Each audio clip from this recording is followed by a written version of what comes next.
계시죠? 네, 영적 성장의 파노라마 이제 계속해서 7과까지 왔습니다. 복습을 먼저 해볼게요. 1과는 뭐였나요? 영적 성장의 중요성. 2과는 영적 성장의 목표가 뭐예요?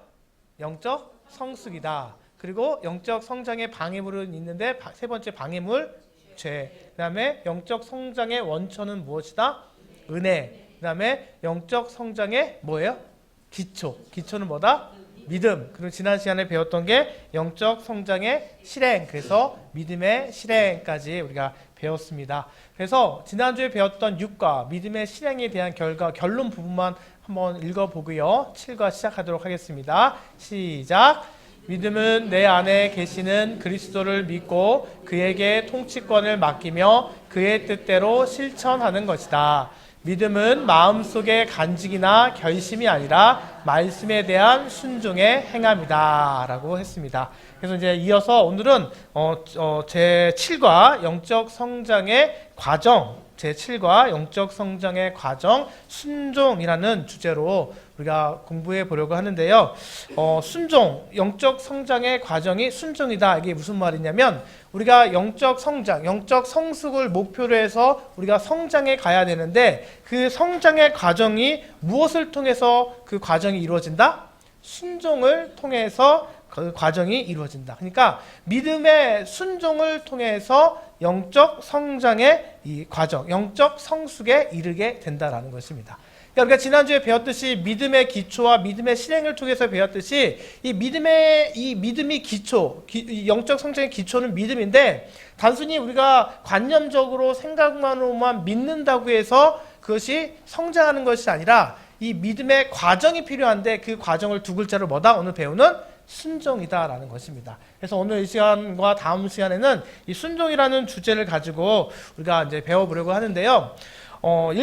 우리 일반적으로 거의 모든 다 부모님 역할을 다 지나오셨고 지금도 부모님이시니까 저 역시도 이제 초보 부모라고 할 수 있겠죠. 아이들이 어리니까 부모로서 자녀들을 이제 키울 때 양육할 때 여러 가지 지침들을 가르치잖아요. 뭐 차가 왔을 때 차 앞에서는 뛰어다니지 마라, 횡단보도로 건너라, 싸우지 마라, 나쁜 친구들 사귀지 마라, 공부 열심히 해라 등과 같이 여러 가지 이야기들을 자녀들에게 지침을 줘요. 삶의 지침들을 부모로서 자녀에게 가르침을 주게 되죠.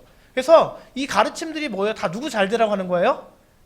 자녀들, 아이들이 잘 되라고, 이 아이들이 안전하고 성장할 수 있도록 여러 가지 지침을 주고 부모의 마음은 뭐예요? 그렇게 어떻게 자라가야 된다, 어떻게 해야 된다라는 이 지침에 이 아이들이 잘 따라주기를 원하게 되죠. 그러니까 즉 모든 부모들은요 자녀들이 순종하기를 원하고요. 자녀가 순종하게 되면 마음 가운데 기쁨이 오고 마음 가운데 안심을 하게 되죠. 아, 얘가 이제 내 말을 들으니까 이제 좀 이제 되겠다. 막 천방지축 막 아무 데서나 뛰어다니는 애들한테 뛰면 안 돼라고 했는데 이 아이가 정말 실제로 차 앞에서나 도로 같은 데서 뛰지 않는 모습, 횡단보도를 건너가는 모습, 알아서 그렇게 말 잘 듣고 건너가는 모습을 보면 부모로서 어떻게 돼요? 조금은 안심이 되죠.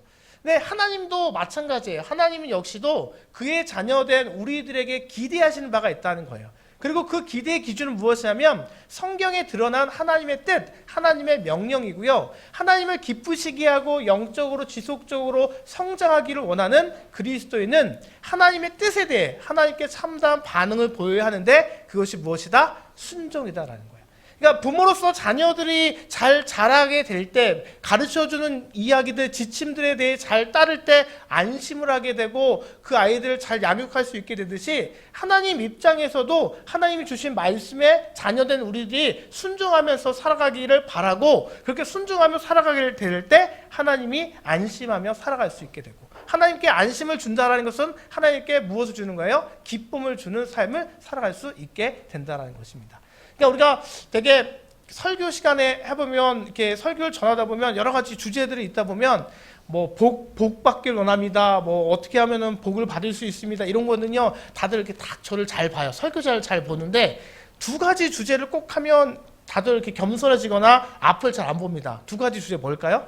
하나는 너무 잘하시네요. 네. 전도 이야기하면 그렇게 다들 밑에를 보시고 또 하나는 뭐냐면 오늘 주제 순종의 부분을 보게 되면 계속 이렇게 겸손해지는 모습을 볼 때가 있어요. 그만큼 하나님 앞에 해야 됨을 너무나도 잘 알고 있지만, 이따가 다루겠지만, 해야 됨을 너무나도 잘 알고 있지만 우리가 그것을 잘 하지 못하는 가운데에서 우리가 살아가고 있는데, 중요한 것은 무엇이냐면 이 순종을 통해서 우리가 영적 성숙을 이룰 수 있고, 영적 성숙을 이뤄야만 우리들이 하나님이 주시는 장성한 분량의 은혜를 누릴 수 있다라는 이 사실을 우리가 꼭 기억하셨으면 좋겠습니다. 그래서 이 순종이라는 내용을 우리가 정확하게 오늘 배워보려고 하는데, 그러면 우리가 공부하고자 하는 순종은 무엇이냐? 순종의 일반적인 의미가 있습니다. 같이 읽어볼게요. 순종의 일반적인 의미 시작. 순종은 말하는 대로 따르는 것이다. 따르는 것을 말한다 라는 거예요. 너무나 쉽죠? 순종이 무엇이냐? 순종은요, 말하는 대로 일반적으로 순종해야 돼 라는 말은 의미가 뭐냐면 말하는 것을 따르는 것을 말한다는 거예요. 그래서 창세기 26장 5절에서 보면 이는 아브라함이 내 말을 순종하고 내 명령과 내 계명과 내 율로와 내 법도를 지켰음이니이다 하시니라, 이렇게 얘기하고 말씀하고 있죠. 여기서 순종하고 뒤에 지켰습니다 하시니라 라는 이 말씀이 연결되는 것인데, 하나님께서 말씀하신 것을 아브라함이 다 따랐다라는 것을 의미하는 거예요. 이게 순종했다라는 거예요. 그러니까 내 말을 순종했다는 것은 무엇이냐면 내 법도를 지켰다. 율례, 계명과 내 명령과 내 계명과 내 율로와 내 법도를 지켰다. 따르는 것을 순종이다라고 말한다라는 것입니다.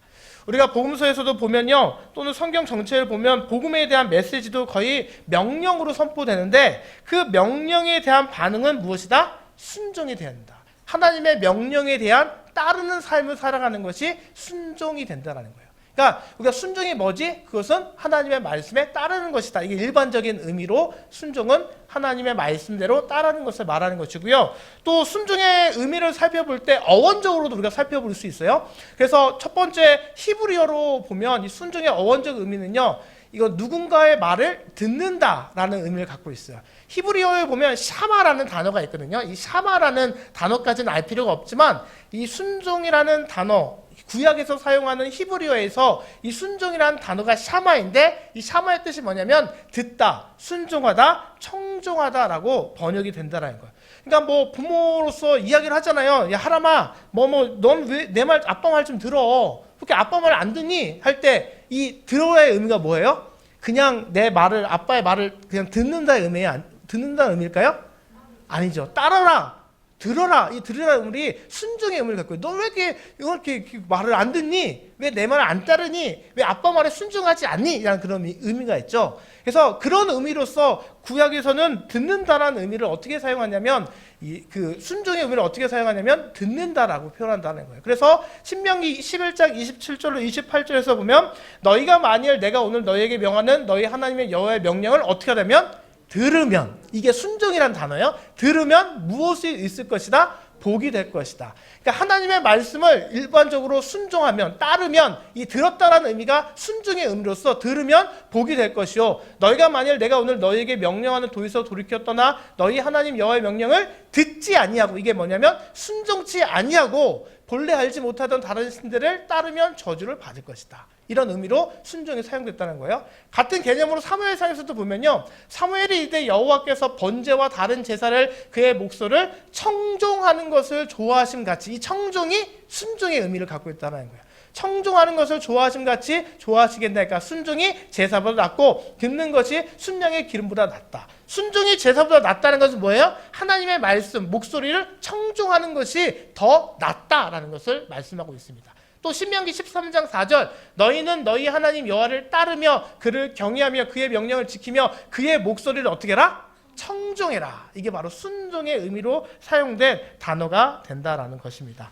그리고 이 히브리어에서는 샤마, 듣다라는 의미로 사용되는데, 두 번째로 헬라어는 이제 신약이 오면 헬라어를 사용해요. 헬라어에서 순종의 의미는 두 개의 의미가 있어요. 하나는 휘포타소라는 단어인데 여기까지는 알 필요 없고요. 문자적으로 명령 아래 있다 뜻으로 주로 복종으로 번역됩니다. 그러니까 에베소서 5장 21절 말씀, 그리스도를 경외함으로 어떻게 해라? 피차 복종해라 라는 말씀이 있죠. 그러니까 이 단어는 보통 이 사회 구조 안에서 정돈된 어떤 관계를 나타낼 때, 정돈된 관계를 나타낼 때 사용하는데, 이게 피차 복종하는 것은 질서를 위해서 자발적으로 하는 것을 의미해요. 그러니까 자발적인 순종을 의미한다는 거예요. 자발적으로 따른다. 그러니까 헬라어에서 순종은 크게 두 가지 의미가 있는데, 하나는 자발적으로 복종하는 어떤 이 사회 질서를 위해서, 우리가 질서를 위해서 막 권하기는 하지만 꼭 따르지는 않아도 되는 그런 일들이 있죠. 뭐 자전거를 탈 때 헬멧을 써야 된다. 근데 이것은 뭐예요? 권장사항이잖아요. 그러니까 권장사항이기 때문에 따라주면 좋지만 법적 규제는 없잖아요. 구속성은 없잖아요. 무조건적으로 들을 필요는 없잖아요.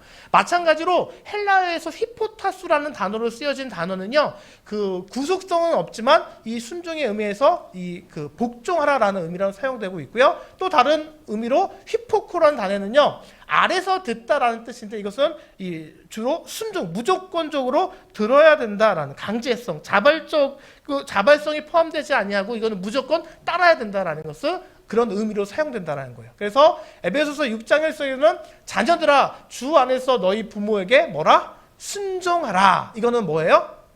이거는 자발적으로 하는 거예요? 아니면 무조건 따라야 되는 거예요? 무조건 따라야 돼요. 아이들 가르칠 때 이 말씀 가르치세요.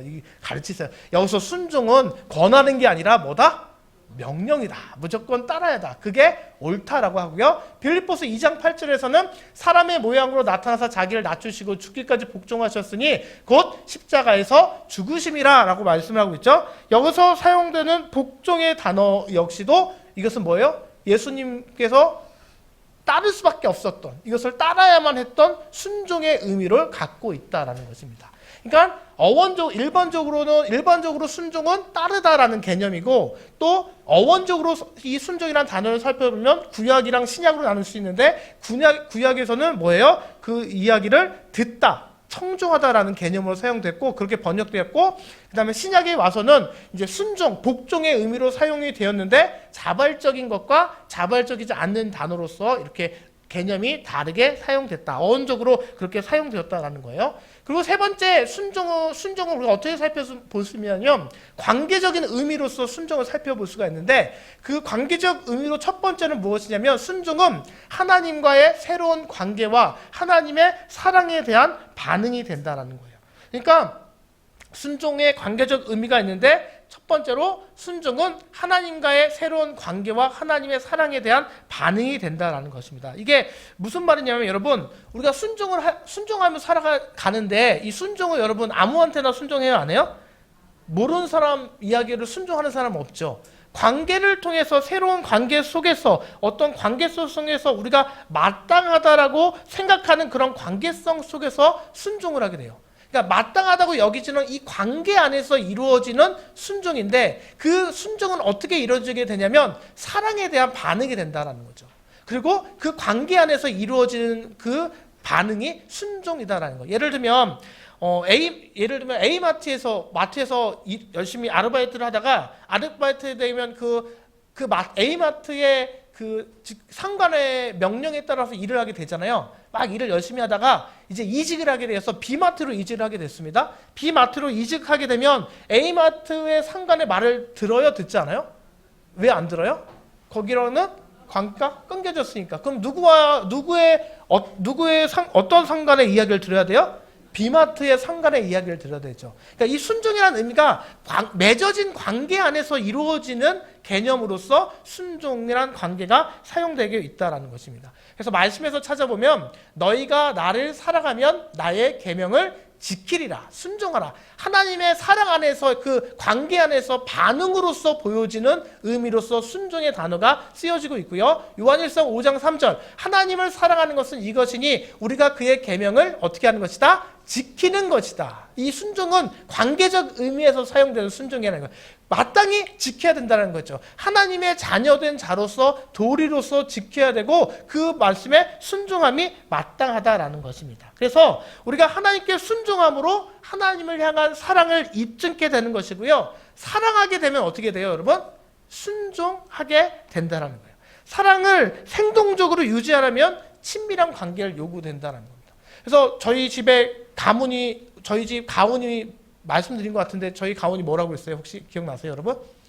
여자 말을 잘 듣자, 이게 가훈이라고 말씀을 드렸잖아요. 우리 집에 가훈은 여자 말을 잘 듣자가 가훈인데, 제가 그 가훈을 정하는 이유는 뭐예요, 여러분? 저보다 힘이 세서 그럴까요? 아니에요. 사랑하기 때문에. 사랑하기 때문에 사랑하는 사람의 말을 들어야 함이 마땅하기 때문에. 그 관계 안에서 근데 이게 피차 관계, 피차의 관계죠.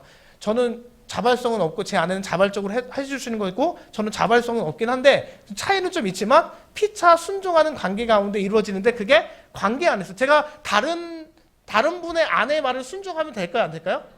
큰일 나죠, 여러분. 다들 화들짝 놀라시네. 그러면 안 되잖아요. 그러니까 이 순종이라는 것은요, 이 관계 안에서 이루어지는 것이 참된 순종의 모습이 된다라는 것입니다. 그래서 나다니엘 에몬스라는 신학자가 이렇게 얘기했어요. 하나님께 순종하는 것은 그에 대한 신실한 신앙의 증거요, 가장 고상한 사랑의 행위다.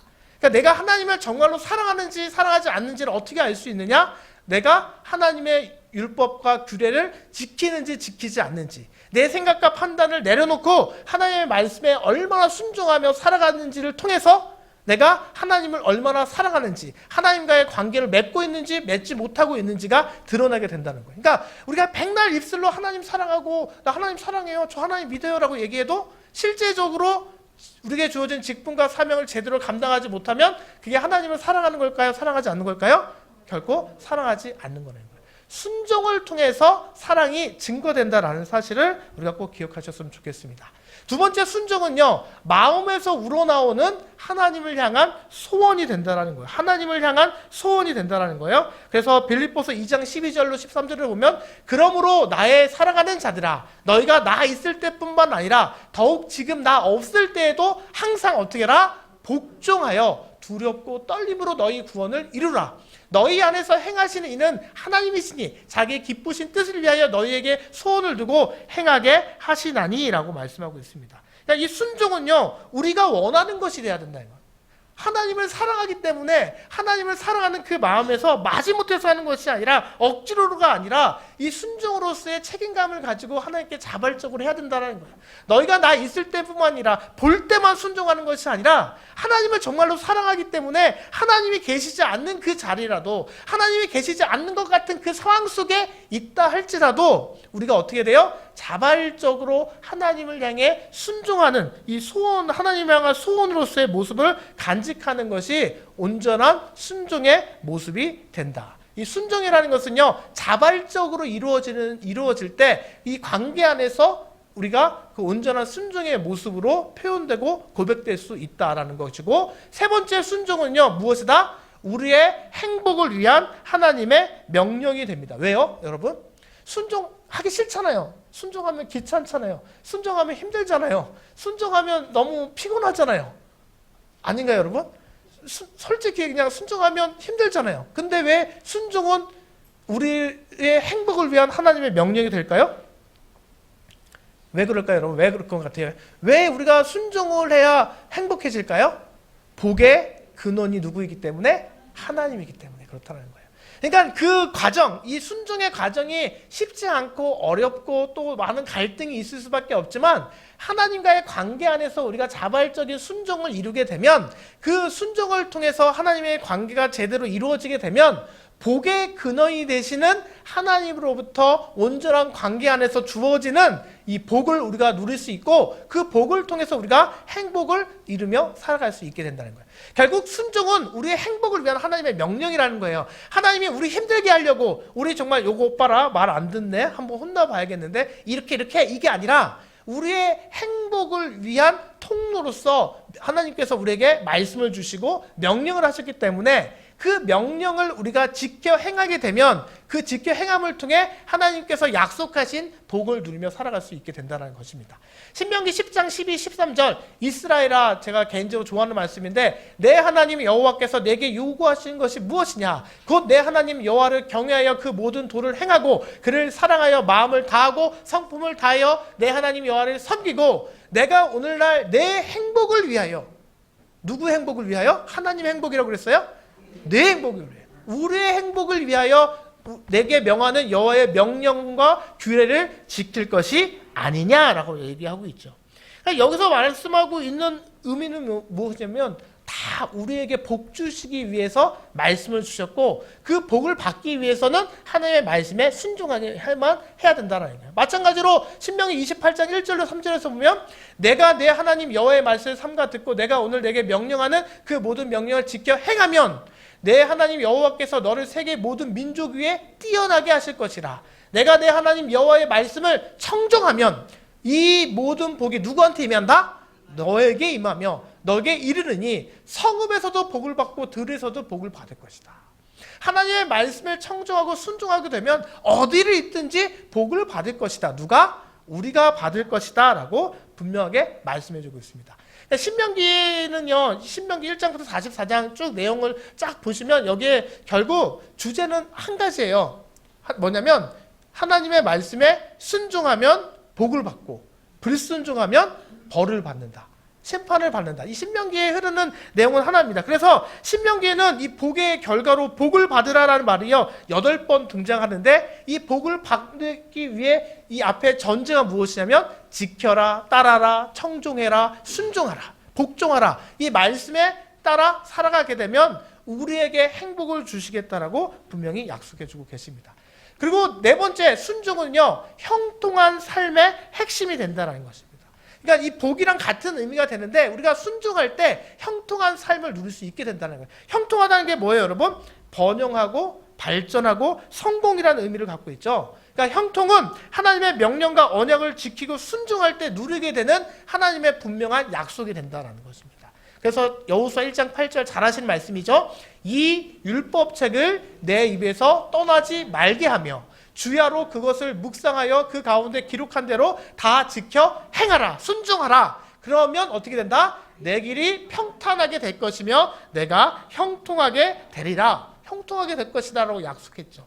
이게 하나님과의 관계 안에 주어지는 순종인데 이 관계 안에서 주어지는 순종의 삶을 사랑의 증거로 자발적으로 우리가 따르게 되면 행복한 명령으로서 그 복을 누릴 수 있게 되고 또한 형통한 삶의 핵심이 된다는 것을 기억하셔야 된다는 것입니다. 시편 128편 1절로 2절 여호와를 경외하며 그 길을 걷는 자마다 복이 있도다. 내가 내 손이 수고한 대로 먹을 것이라. 내가 복되고 어떻게 된다? 형통하리로다.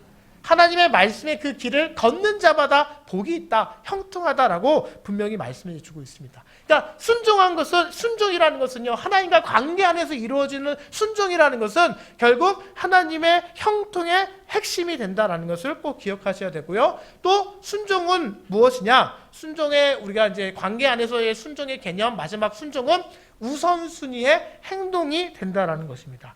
순종은 하나님의 말씀에 대한 올바른 반응으로 어떠한 상황 속에서도 그 무엇보다도 하나님의 말씀을 우선으로 여기는 행동이라는 거예요. 그러니까 뭐 내가 할 거 다 하고 시간이 돼서 따르고 청종하고 지키는 것은 순종이다 아니다? 아니다는 거예요, 여러분. 그러니까 제가 지금 바쁘니까 이 일을 마치고 하겠습니다. 하긴 하잖아요. 따르긴 따르잖아요. 그 말씀은 지키긴 지키잖아요. 근데 그게 순종일까요? 아닐까요? 아니라는 거예요. 왜요? 순종은 우선순위의 행동이 되어야만 하기 때문에 그렇다라는 거예요.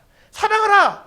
그러면 우리가 모든 거 다 제쳐놓고 하나님께서 나에게 말씀에 사랑하라라는 마음의 감동을 주셨으면 사랑하셔야 되는 거고, 용서하라라면 다른 거 다 하나님 억울해 이런 거 없이 용서해야 되는 것이고요. 기도하라라고 하면 내가 아무리 바빠도 죽었다 깨어나도 기도하셔야 되는 거고요. 그게 바로 순종이고 그 순종의 삶을 통해서 우리가 형통해질 수 있고 하나님의 복을 이루며 살아갈 수 있고 그것이 하나님의 자녀된 하나님의 백성된 증거가 된다는 것입니다.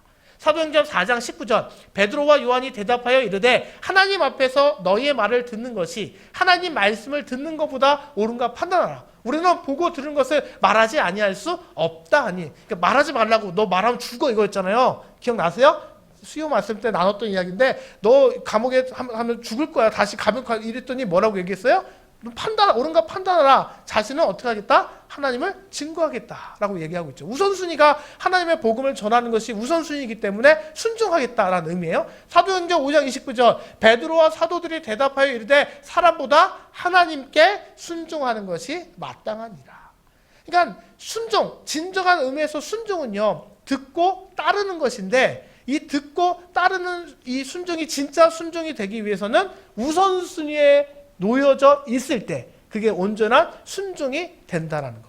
이 마지막 이 부분을요, 우리가 꼭 기억하셨으면 좋겠습니다. 뭐 나중에 지켜면 되지. 내가 나중에 좋아지면 내가 하면 되지. 이거는 하나님 앞에 순종이 될 수 없다. 순종이라는 것은 그 즉시 바로 가장 우선순위가 되어서 지키고 행하고 듣고 청종할 때 그게 하나님과의 관계 안에서 복을 받고 형통케 될 수 있는 순종이 된다. 이 사실을, 그러니까 이 순종의 개념을 우리가 꼭 기억하셔서 제대로 알아서 올바른 순종의 모습으로 살아가시는, 그래서 하나님이 주시는 형통함의 은혜, 하나님이 주시는 복을 누리며 행복한 삶을 살아가시는 이 자리에 계신 우리 모두가 되셨으면 좋겠습니다. 자, 여기까지가 이제 순종에 대한 내용을 우리가 살펴봤어요. 근데 문제가 있어요. 다 우리는 순종해야 된다는 것은 다 알아요. 근데 순종하기가 쉬워요, 어려워요? 솔직하게 쉽지가 않죠. 왜 쉽지 않을까요? 두 번째 내용, 순종에 뭐가 있기 때문에?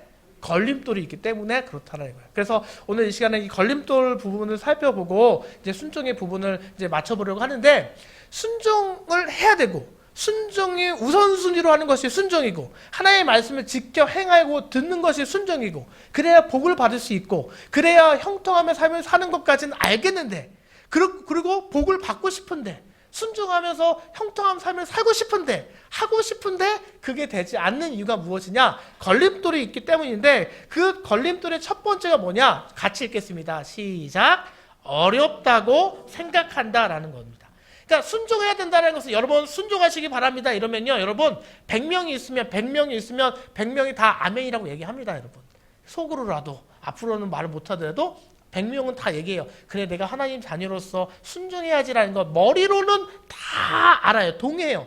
어느 순간순간 가운데에서 하나님이 계속 메시지를 준단 말이에요. 하나님께서 기도하는 중에 메시지를 주고 믿는 백성으로서 어떻게 해야 되는 것을 계속 나에게 지금 주시는데, 여러분 그게 돼요, 안 돼요, 여러분?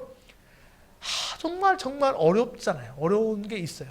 목사님, 저도 그런 경우가 참 많았어요. 언젠가 말씀드렸듯이 저를 되게 힘들게 했던 사람이 있었는데, 그 힘들게 하는 사람에게 제가 계속 하나님은 용서하고 사랑하고 덮어주라는 이야기가 주는데, 주여 그리 하겠나이다 하면서 눈물 흘리고 기도하는데, 그 사람을 보면 5분도 안 돼서 그 마음이 사라져요. 제 아내 아닙니다, 여러분. 제 아내 아니고, 제 아내가 아니고 다른 같은 사역을 하면서 있었던 일인데, 정말 그게 쉽지가 않다라는 거예요. 어린아이도 마찬가지잖아요. 부모님이 말씀하실 때 너 할 거야 안 할 거야 이러면 안 할게요 이러지만 어떻게 해요? 또 그 상황이 벌어지면 계속해서 상황이 부딪히면 그게 잘 안 되죠. 막상 실천에 옮길 때 주저하게 된다는 거예요. 그것을 어렵게 생각한다는 거예요. 어렵게 생각하다 보니까 진짜 어려워지는 거예요. 그냥 에잇 하고 해버리면 되는데, 해버리면 되는데, 내가 머리 안에서 어려워, 안 될 거야, 할 수 없어, 어떻게 이런 생각하다 보니까 진짜 못하게 된다는 거죠. 에베소서 5장 22절, 이거 죄송합니다. 우리 되게 싫어하시는 말씀인데 크게 읽겠습니다. 시작. 아내들이여 자기 남편에게 복종하기를 주께 하듯 하라. 아멘. 여러분 이 말씀 참 좋지 않나요, 여러분?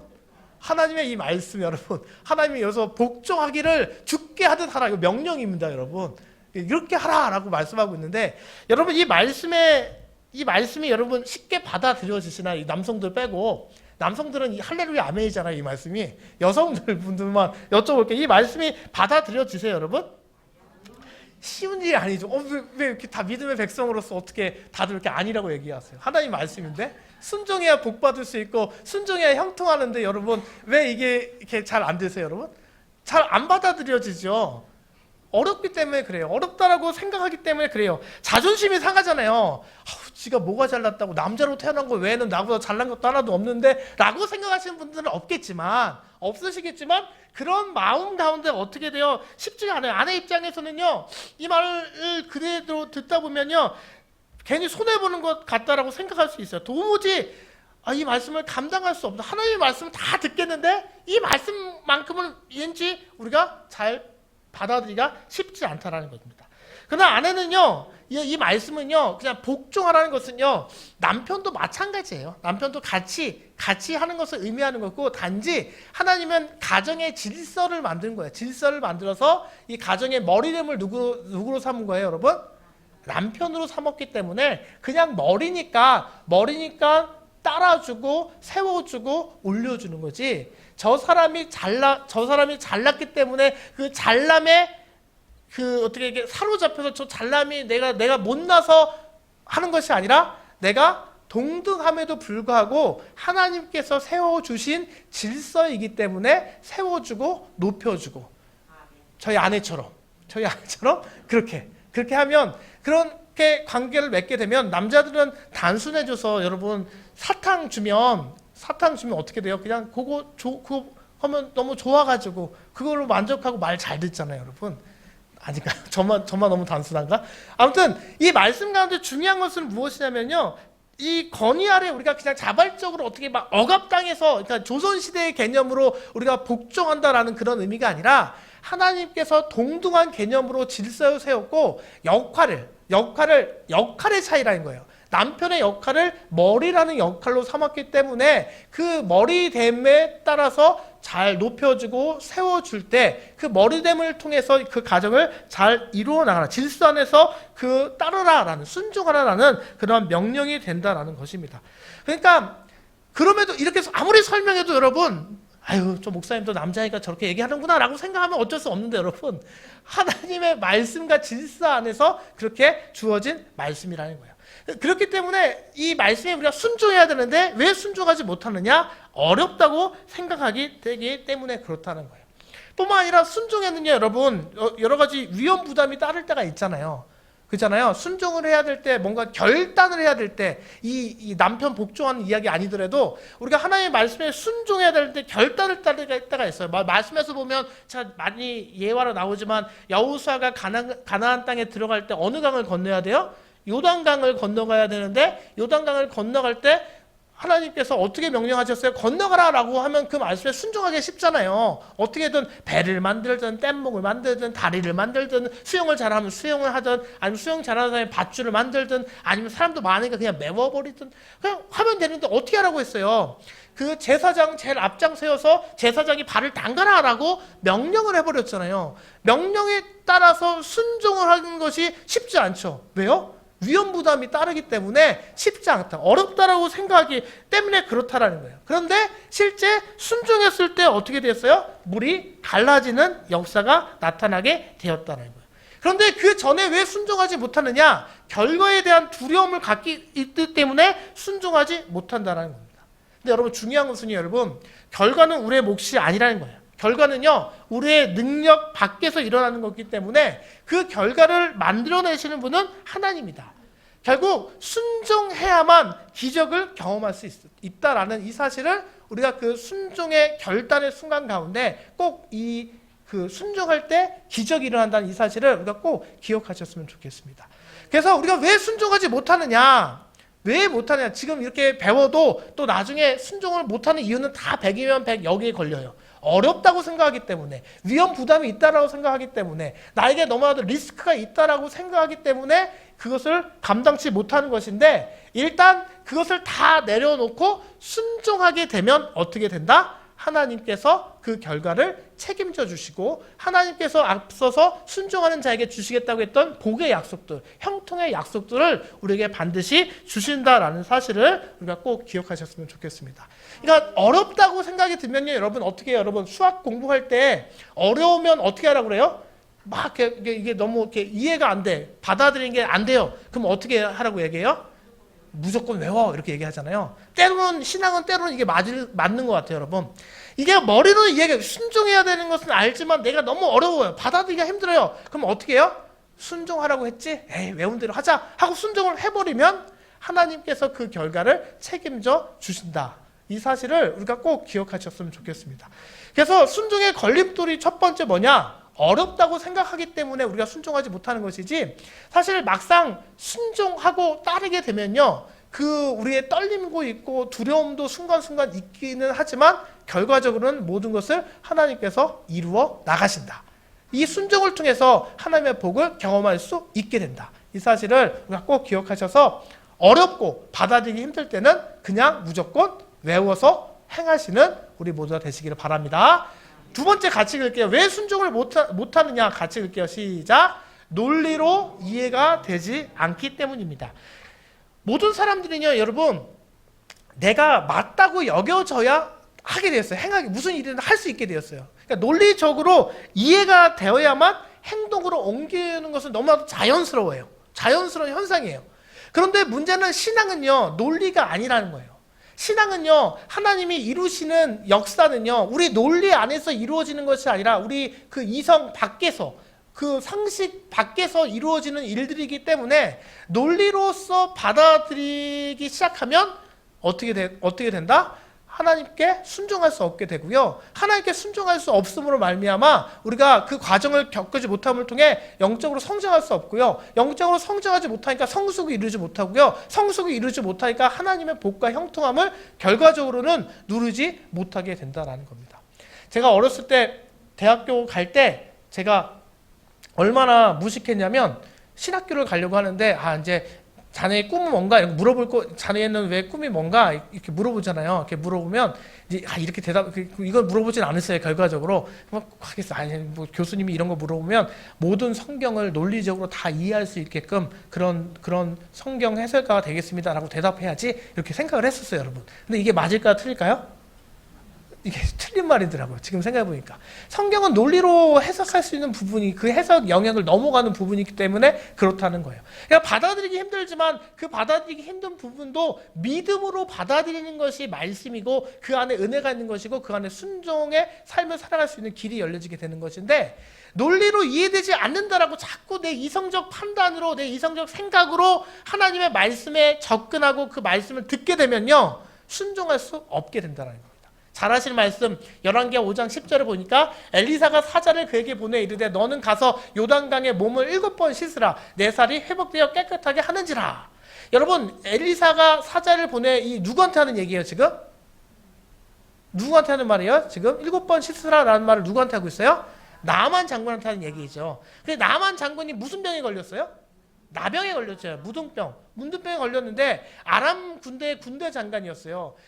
근데 그 여종 하나가 지금 이스라엘에 어떤 선지자가 있는데 선지자한테 가면 선지자가 그 병을 낫는 능력이 있다라는 이야기 듣고 이스라엘까지 찾아가서 엘리사 집 앞까지 갔는데 엘리사가 하는 말이 뭐예요? 요단 강물에 가서 몸을 7번 씻으라. 그러면 회복될 것이다 라고 띡 하고 들어가 버린 거예요.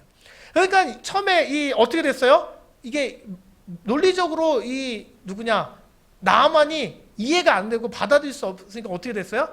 이게 머리로 받아들이지 않으면 분노하게 되고 화나게 되잖아요. 막 성을 내기 시작하는 거예요. 아니 우리나라에 저 요단강보다 큰 물이 얼마나 많은데 지금 저 따위 물에서 나를 들어가란 말이야? 아니 그러니까 논리적으로 생각할 때 이 병나은 이 나병의 환부를 만져가지고 딱 능력으로 치유해 줄 줄 알아요. 자기의 상식과 자기의 판단은 그런 줄 알았는데 또 자신은 군대 장관이니까 아이고 장관님 오셨습니까? 무슨 일로 오셨습니까? 이러면서 차 한잔 하시죠.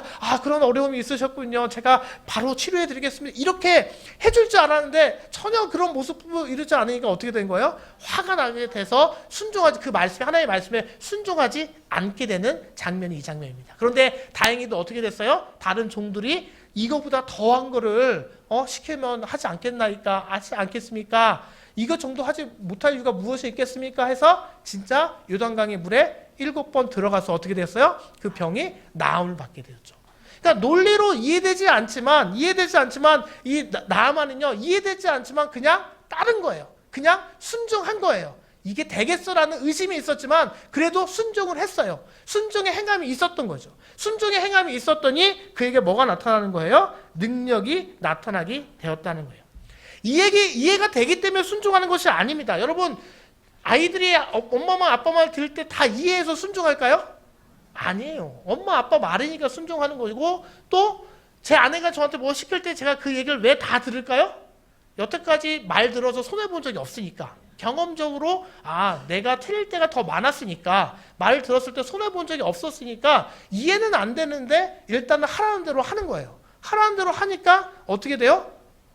복 받죠. 네, 복을 받죠. 네, 말씀을 잘 들으니까 칭찬받고 사랑받고 네, 반찬도 좋은 맛있는 반찬 해주시고 말 잘 들으면 그런 은혜가 있다라는 겁니다. 하나님도 마찬가지예요. 내가 받아들일 수 없지만 논리적으로 이해가 되지 않지만 순종하게 되면 그 이성이 밖에서 이루어지는 그 순종의 삶을 살아가게 되면 하나님의 능력이 나타나게 된다는 겁니다.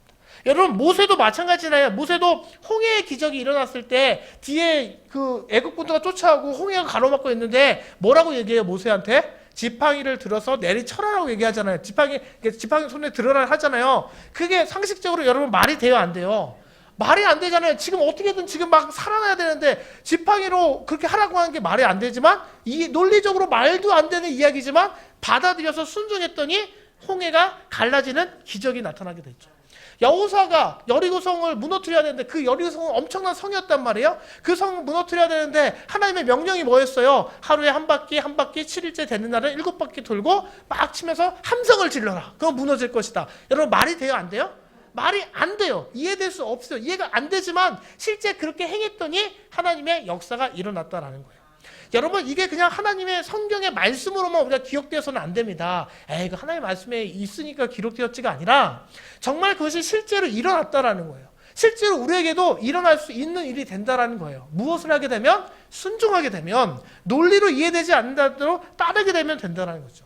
기드온의 300용사도 마찬가지잖아요. 기드온이 300용사 기드온아 맞서 저 미디안 가서 맞서 싸워라라고 했을 때 저는 싸우는 자격이 없고 싸울 수 없습니다라고 얘기하니까 그러면은 제가 싸울 테니까 하나님 증거 보여주세요라고 하잖아요. 뭐예요? 양털 문치를 하나님 여기 양털 문치 보이시죠? 양털 문치 제가 이렇게 할 테니까 타작마당에 놓을 테니 내일 아침에 양털 뭉치만 이게 젖어주면 하나님의 능력이 있는 줄 알고 하나님 따르겠습니다. 근데 그 다음날 어떻게 됐어요? 양털 문치만 젖었죠. 이쯤 되면 우리 정도만 돼도 이쯤 되면 어떻게 돼요? 하나님 능력 있으시는구나.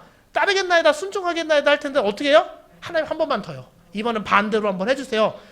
양털 뭉치는 빼고 나머지만 양털 뭉치는 마르고 나머지만 적게 해주세요라고 하니까 하나님 또 어떻게 해요? 또 능력을 보여줘요. 보여주고 나서 어떻게 해요? 또 과정 가운데 어떤 일이 일어나게 돼요? 이제 알겠다. 싸우겠나이다. 이래서 모여라 이랬더니 얼마나 모였어요? 미디안은 13만 5천 명이었어요. 13만 5천 명과 싸워야 되는데 야 싸우자 외치니까 3만 2천 명이 몰려오게 됩니다. 3만 2천 명도 사실 13만 5천에 비하면 정말로 보잘것 없잖아요. 그런데 하나님이 뭐라고 얘기했어요? 여기에 떠는 자가 있고 쫄아 있는 사람들이 있으니까 얘 나가봤자 소용없어. 야 보내. 이래서 몇 명 남았어요? 다 나가고 10,000명 남았잖아요. 그죠? 10,000명이 남았으면 이것도 지금 불안하고 떨린데 어떻게 해요? 물 먹는 모습을 보고 물을 이렇게 먹는 사람만 데려가라 싸우자라고 얘기하죠. 그래서 그게 몇 명이에요? 300명. 13만 5천 대 300명 가지고 싸우라고 하는 말씀에 이게 이해적으로 논리적으로 이해가 돼야 안 돼요? 여기까지도 이해가 안 됐는데 또 뭐라고 해요?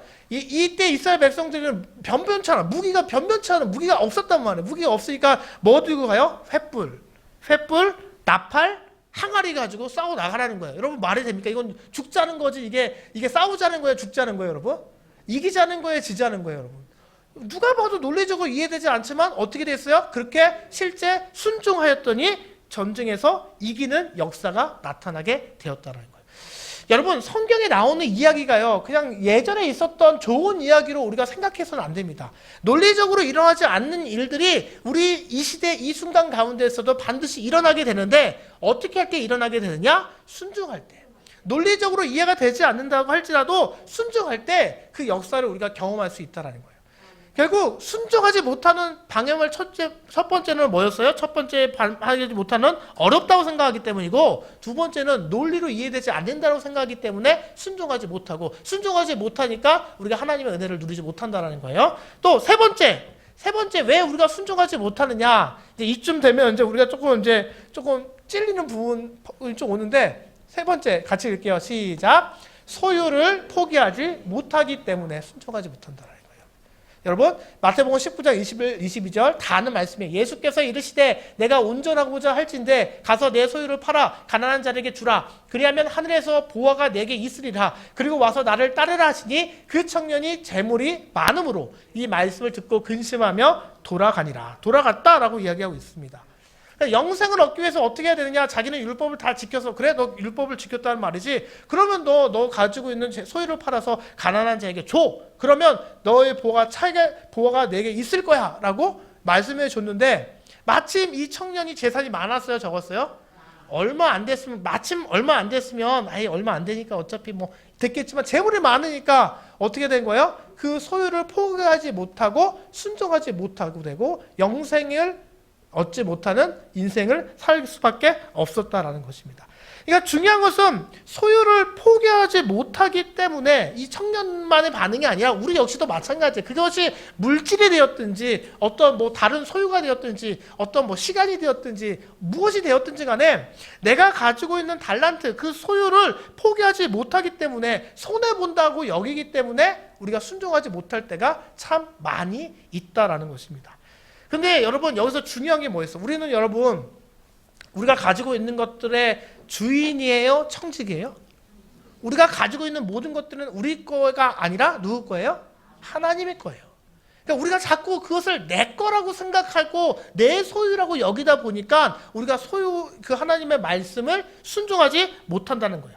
자기 것이라고 생각하는 시간과 물질을 더 좋은 집, 더 좋은 차, 더 좋은 휴양지에 누리며 즐길 수 있는데 굳이 내 물질을 포기하고 손해를 보면서 이것을 사용해야 하느냐라고 우리가 이렇게 반문하는 사람들이 많은데 또 그렇게 생각하고 노골적으로 표현하지 못하더라도 그렇게 여기면서 그 갈등하는 그래서 그것을 받아들이지 못하신 분들이 의외로 많은데 그 이유는 무엇이냐면 우리 안에 청지기 의식이 없기 때문에 그렇다는 거예요. 청지기 의식이 없기 때문에 우리가 정말로 순종의 삶을 살지 못한다는 거예요. 우리의 모든 소유가 하나님의 것이다. 그래서 하나님의 뜻 가운데 써야 된다라는 이 의식을 우리가 분명하게 세우고 이 의식을 가지고 우리가 살아갈 때 어떻게 된다는 거예요? 하나님께 진실로 순종하고 참으로 순종하는 삶을 살아가게 되고 순종을 통해 이루어지는 하나님의 은혜를 누리게 된다는 것입니다. 여러분 하나님께 드려야 포기해야만 얻을 수 있는 것들이 정말로 많아요. 여러분 포기할 때 얻을 수 있는 것들이 참으로 많아요. 이 청년은요 이 재물을 포기하지 못해서 무엇을 놓쳐버렸어요? 그것보다 더 큰 구원, 영생을 잃어버렸어요. 정말로 그 재물 자기가 정말 다 가져갈 것도 아닌데 그 재물을 포기하지 못해서 더 큰 하나님의 영생, 구원의 은혜를 놓쳐버렸습니다. 혹 우리도 내가 다 하나님의 것이라고 여기지 못하고 내가 청직인데 내 시간 내 거라고 여기며 정말 하나님께 드리기보다는 나를 위해 시간을 쓰고 물질도 정말 나를 위해 더 사용하고 이거 내 물질 내 거야라고 그렇게 살아가고 있는 것은 아니지. 그래서 하나님의 말씀에 순종하고 있지 못한 것은 아니지. 우리의 모습을 돌이켜봐야 돼요. 내가 왜 순종하지 못할까? 내가 청지기로서의 의식이 없구나. 내가 청지기로서의 그런 마음을 제대로 갖지 못하고 있구나. 이 사실을 우리가 반드시 점검해 보시고 살펴보셔서 순종의 삶을 사셔야만 한다는 거예요. 우리 주님께서는요 무엇을 요구하냐면 우리가 손이요 펼치기를 원하세요. 손을 펼쳐서 주님의 손을 붙잡기를 원하세요. 그래서 주님의 손을 붙잡고 이 세상의 모든 어려움 가운데 건져주시려고 하시는 그 예수님의 손을 붙잡기를 원하고 계세요. 그런데 우리는 어떻게 하고 있어요? 얼마 안 되는 내 손에 가진 얼마 안 되는 이것을 움켜쥐고 이것을 펼치면 빼앗길 것 같으니까 움켜쥐고 그 주님의 손을 붙잡지 못하다가 어떻게 되는 거예요? 순종하지 못하고 점점점 우리의 영이 죽어가고 있습니다. 우리가 이것을 분명하게 생각하시고 정말로 내가 순종하기 위해서 나의 소유를 이것이 물질뿐만이 아니라 모든 것 다 나된 것은 다 하나님의 은혜이기 때문에 다 하나님의 것이기 때문에 하나님을 위해서 드림에 순종을 할 수 있는 우리 모두가 되시기를 간절히 소망합니다. 그래서 중요한 것은 생각을 바꿔야 돼요. 이게 다 내 게 아니라 뭐다? 하나님의 것이다. 하나님께서 나에게 맡긴 것이다 라는 그런 생각의 전환을 통해서 우리가 참으로 순종할 수 있기를 바랍니다. 또 우리가 순종하지 못하는 그 장애물 같이 읽게요. 시작. 자기 생각과 욕심을 따른다라는 거예요. 그러니까 같은 비슷한 개념인데 요나서 말씀에서 보면요. 잘 아는 말씀이에요. 이것도 너는 일어나 저 큰 성읍 니느웨로 가서 그것을 쳐서 외치라. 그 악독이 내 앞에 상달하였음이라 하시니라. 그러나 요나가 여호와의 얼굴을 피하려고 일어나 다시스로 도망하려 하여 욥바로 내려갔더니 마침 다시스로 가는 배를 만난지라. 여호와의 얼굴을 피하여 함께 다시스로 가려고 뱃삭을 주고 배에 올라갔더라 라고 이렇게 말씀하고 있습니다. 여러분 지금 이 장면이 어떤 장면이에요? 지금 하나님께서 선지자 요나에게 나타나고 이 앞에 어떤 장면이 있었냐면 아수르의 수도인 니느웨로 가서 그들에게 복음 회개하라라고 복음을 전하라라고 명령을 주는 거예요. 그래서 어떻게 하라는 거예요? 회개케 위해서 그 이방 민족을 회개시키기 위해서 그 하나님께서 명령을 내린 거예요. 그런데 요나가 그것을 받아들였어요? 못 받아들였어요? 이해가 안 됐어요. 자기 생각에 맞닥하지가 않았어요. 왜요? 우리 민족을 힘들게 하고 우리 민족을 어렵게 했던 심판받아 마땅한 저들을 회개시키려는 하나님의 명령을 도저히 들을 수가 없었다는 거예요. 가기가 싫었던 거예요. 하나님의 명령에 순종하지 않았어요. 동의할 수 없었습니다. 니느웨까지 가기가 싫었어요. 왜 하필이면 이방 나라까지 신경 쓰시는지 하나님이 도저히 이해가 되지 않았습니다. 그래서 하나님의 그 말씀이 마음에 들지 않아서 니느웨로 가라고 했는데 그 반대 방향인 저기 스페인 쪽에 있는 다시스의 배를 타게 되었다는 거죠. 그러니까 동의할 수 없기 때문에 내가 동의할 수 없다라고 여기게 되는 순간 하나님의 말씀에 순종하지 못하게 된다는 거예요. 여러분 최초의 불순종이 어디에서 일어났어요? 아담과 하와 에덴 동산에서 일어났잖아요. 하나님께서 여기 있는 거 다 네가 다 해도 되는데 동산 중앙에 있는 선악을 알게 하는 과실만 뭐라고 했어요? 건들지 마라. 그거 건들면 어떻게 된다 그랬어요? 정령 죽으리라. 이렇게 오늘 말씀에서처럼 반드시 죽으리라 라고 그렇게 말씀을 하셨습니다. 근데 여러분 그런 거 있잖아요. 다 누려도 요것만 하지 마라. 이렇게 하게 되면 어떻게 해요? 꼭 하려는 그 죄의 마음이 있잖아요. 지금 아담과 하와도 마찬가지였다는 거예요. 모든 것을 누리며 만족할 수 있었음에도 불구하고 금지하신 그 한 가지의 마음이 꽂히게 되고 마음이 열리게 되었다는 거예요. 참 인간이 참 어리석어요. 그잖아요. 10,000가지 중에 9,999가지를 누리게 하고 한 가지만 하지 말라고 했으면 9,999가지 가지고 그냥 하면은 되는데 꼭 그 한 가지마저도 가지려는 그 마음이 있잖아요. 그 불순종하는 마음 때문에 그 욕심 때문에 그 모든 것을 누릴 수 있었음에도 아직 누리지 못하는 것을 향하는 그 욕심 때문에 그 우리들의 모습이기도 하죠. 그 모습 때문에 결국 하나님의 말씀에 불순종하게 되었습니다. 하나님이 철저하게 금지하고 있음에도 그것을 망각한 채 자신의 탐욕과 자신의 욕심 때문에 하나님의 말씀에 불순종함으로 말미암아 어떻게 되었어요? 온 인류에게 비극적인 운명, 정말로 하나님께 영 죽은 존재로서 살도록 만들게 되었다. 죄인으로서 죄가 불순종의 죄로 말미암아 하나님과의 관계가 끊어지게 되고 사망에 들어오게 되는 인생이 되어지게 되었다는 거예요. 죄로 인해서 관계가 느슨해지다 못해 단절되게 되었다라는 것입니다. 그러니까 이 말씀을 통해서 우리가 알아야 될 것은 뭐냐면 내 생각에 받아들이지 못하거나 또 내 욕심 때문에 순종하지 못할 때가 너무나도 많이 있다. 순종해야 복을 받고 순종해야 형통할 수 있는데 순종의 장애물이 나의 욕심 가운데 있다라는 것입니다. 창세기 3장 6절 여자가 그 나무를 본즉 먹음직도 하고 보암직도 하고 지혜롭게 할 만큼 탐스럽기도 한 나무인지라. 이 표현만 봐도 정말 따먹고 싶어요. 그죠? 먹음직도 하고 보암직도 하고 지혜롭고 할 만큼 탐스럽기도 한 나무인지라. 하필은 왜 이렇게 만드셨을까요? 그죠? 여자가 그 열매를 따먹고 자기와 함께 있는 남편에게도 주매 그도 먹은지라 라고 이야기하고 있습니다. 이게 뭐냐면 죄에는요 전염성이 있다는 것을 이야기해요. 죄에는 전염성이 있다. 내가 죄를 지면 그 죄로 인해서 어떻게 되냐면 전염돼요. 죄는 나도 모르게 다른 사람을 전염시키는 속성을 가지고 있다는 거예요. 그러니까 어찌됐건 순종하지 못함으로 말미암아 이렇게 하나님의 말씀에 복 받는 길, 형통의 길, 에덴 동산이라는 누렸던 그 모든 복을 잃어버리게 되었다는 것입니다. 그러니까 우리가 중요한 건 무엇이냐면 우리가 신앙생활하면서 믿음 생활하면서 이 순종의 주적으로 우리가 반드시 생각할 것은 무엇이냐면 내가 믿음의 백성으로서 내 욕심으로 따라가느냐 하나님의 뜻을 따르고 살아가느냐 이 두 가지를 놓고 우리가 매일 기도하셔야 돼요. 내 욕심에 따라 내 생각대로 내 판단대로 살아가느냐 아니면 오로 주어진 24시간의 시간 중에 내가 하나님의 뜻에 순종하며 그 뜻에 따르냐. 근데 우리는 그대로 두면 어떻게 돼요, 여러분? 어디에 가게 돼요? 하나님의 뜻에 따르려고 해요? 아니면 내 마음대로 살려고 그래요? 내 마음대로 살려고 하는 속성이 있어요. 그게 더 좋아 보이고, 그게 먹음직하고 보암직도 하고 탐스럽잖아요.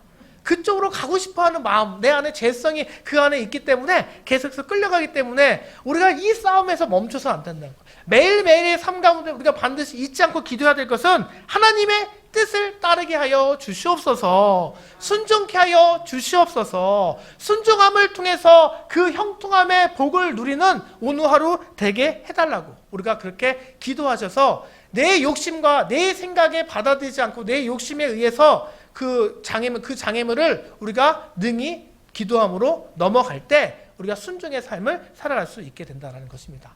여러분, 순종의 장애물 이외에도 참 많아요. 자존심 때문에 순종하지 못할 때가 있어요. 그잖아요. 하나님께서 이렇게 하는데 자존심 때문에 하나님 저 사람 먼저 시키면 제가 할게요. 이렇게 할 때 많잖아요. 자존심 때문에, 다른 사람의 시선 때문에 아우 창피해, 쪽팔려, 이런 것 때문에 하나님의 말씀 순종하지 못할 때도 있고 여러 가지 순종의 장애물이 있는데 중요한 것은 그 순종의 장애물을 넘어가야 순종을 통해 주어지는 하나님의 은혜를 우리가 누리며 살아갈 수 있게 된다는 것입니다.